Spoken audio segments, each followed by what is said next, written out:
Uy, ano ito?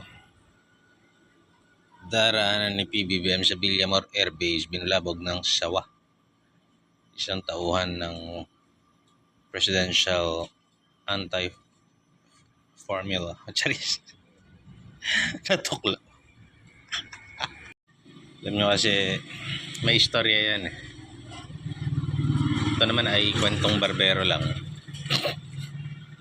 Yung sawan na yan, pinakiusapan lang yan ni PRRD na hindi na kita uhulihin, pero huwag kang mamumulupot, huwag ka rin manunukla, behave ka lang. Kainin mo yung mga daga. Sabi naman ng sawa, okay po.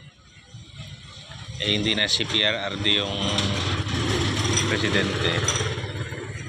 Tapos nabalitaan ng sawa, wala sa ayos. Pinatapon si PRRD ron sa hig.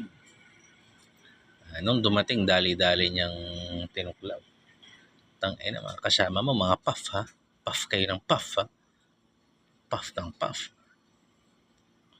Tuklawin ko nga yung pinunon. Kaso yung tauhan ng puff ang natamaan. Kasi nga, puff ng puff siya eh. Totoo yan sa katang isip ko.